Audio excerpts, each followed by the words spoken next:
Primeiro, a TV estatal iraquiana reportou, mais tarde o Pentágono confirmou e agora há pouco a própria TV estatal iraniana confirmou a morte de Qasem Soleimani, chefe da Guarda Revolucionária Iraniana, num ataque aéreo.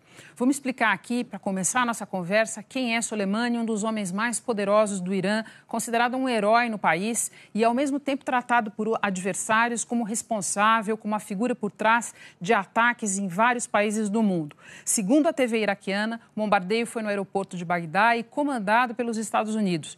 Pelo menos outras 7 pessoas morreram no ataque com foguetes, segundo as agências internacionais. A gente começa destacando uma outra vítima importante, o comandante Abu Mahdi al-Muhandis, chefe de uma milícia iraquiana pró-Irã, também morto nesse ataque. Nós vamos agora a Nova York conversar com Guga Chakra, que tem muito mais informações e vai nos passar agora. Guga, boa noite. Eu queria que você começasse explicando para nós quem são esses 2 personagens, principalmente o Soleimani, qual é o significado dessas mortes. Boa noite, Renata. Boa noite a todos. Renata, o Soleimani é a figura mais poderosa no campo militar iraniano há anos. Ele é o arquiteto por trás de toda geopolítica do Irã no Oriente Médio, no Golfo Pérsico, seja apoiando o Hezbollah no Líbano, os Houthis no Iêmen, o regime do Bashar al-Assad na Síria, as milícias xiitas no Iraque. Ele é um herói nacional extremamente popular no Iraque, mas ao mesmo tempo era visto como um grande inimigo que apoia o terrorismo, tanto pelos Estados Unidos, como por Israel, como pelas nações árabes do Golfo. Então, o impacto da morte dele, Renata, porque ele está em atividade nesse momento, ele é o atual comandante, é maior do que a morte do Bin Laden, que estava escondido numa casa no Paquistão, maior do que do al-Baghdadi, que estava escondido na província de Idlib, na Síria. É gigantesco o impacto. Sempre que a gente fala do Irã realizando ações para provocar instabilidade no Oriente Médio, ações violentas, sempre quem estava por trás de tudo, o grande arquiteto, o grande líder, era o Soleimani. Mais poderoso no campo militar do que o presidente Rouhani, bem mais, e também até mesmo do que o Ayatollah Khamenei. Era ele que dava a última palavra em questões de segurança do Irã. Guga, a gente falou há pouco da confirmação do Pentágono e agora a gente tem que também a Casa Branca postou no Twitter que eles foram mortos, que o ataque foi feito por ordem do presidente Donald Trump.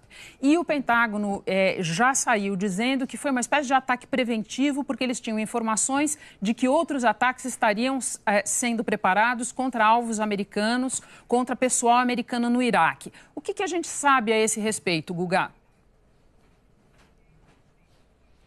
Olha, Renata, é interessante, porque os ataques ainda podem ser realizados independente do Soleimani. Aliás, há um incentivo maior nesse momento para o Irã reagir a essa ação. A tendência é que o Irã reaja e há risco, sim, de guerra. Esse seria o pior dos cenários. Com certeza, há atores que vão tentar acalmar os ânimos, mas vai ser difícil nesse momento. Surpreende a ação americana, especialmente no caso do Trump, em um ano eleitoral, que ele tem os números espetaculares da economia americana, desemprego em baixa, sem inflação, PIB crescendo, e ele sendo isolacionista em política externa, sempre crítico de conflitos no Oriente Médio, ele ter tomado essa decisão que é surpreendente no caso do Trump, de ordenar o ataque para matar o Soleimani. Agora já começaram a ter os reflexos, o preço do petróleo já começou a subir, não é que vai subir, já começou a subir nas últimas horas. Pode ter impacto para a economia, pode ter impacto muito grande para a estabilidade do Oriente Médio, quer dizer, e pode também passar a dominar o debate da eleição americana, dependendo de qual for a repercussão, tirando o foco da economia, que seria bom para o Trump. Por isso a surpresa do presidente americano ter ordenado essa ação. Guga, posso te pedir que volte alguns capítulos atrás nessa história e nos mostre de que maneira esse ataque de hoje se inscreve numa escalada de tensões entre Estados Unidos e Irã nos últimos meses? Olha, nos últimos meses, voltando, os Estados Unidos saiu do acordo nuclear com o Irã, impôs uma série de sanções ao Irã, esganando a economia iraniana. Isso afetou muito o Irã. E, recentemente, a gente observou protestos fortes contra o regime no Irã por causa da economia. O Irã realizou, as milícias xiitas iraquianas que agem em coordenação com o Irã, realizaram uma ação contra uma base americana que resultou na morte de um americano e também de alguns iraquianos. Posteriormente, os Estados Unidos responderam com fortes bombardeios a 3 alvos das milícias xiitas iraquianas no Iraque, 2 na Síria.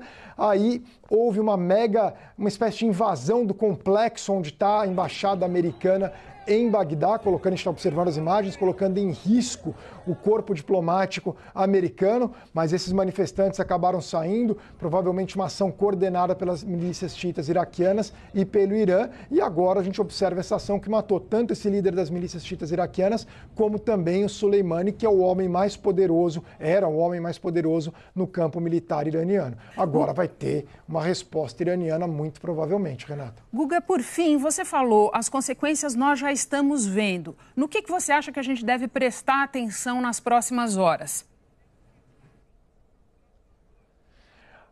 Eu prestaria muita atenção no que vai acontecer nas ruas de Teherã, nas ruas de Bagdá e mesmo nas ruas de Beirute, em Darya, nos subúrbios que são controlados pelo Hezbollah. Qual vai ser o impacto da população? Se a população vai sair às ruas ou não? Se eles vão pedir uma resposta ou não? Como que vai ser? E também o funeral do Soleimani, como vai ser esse episódio? Isso tudo eu acho que são o que deve se observar nas próximas horas, nos próximos dias, talvez já havendo até uma resposta anterior do Irã nas próximas horas, durante o dia amanhã.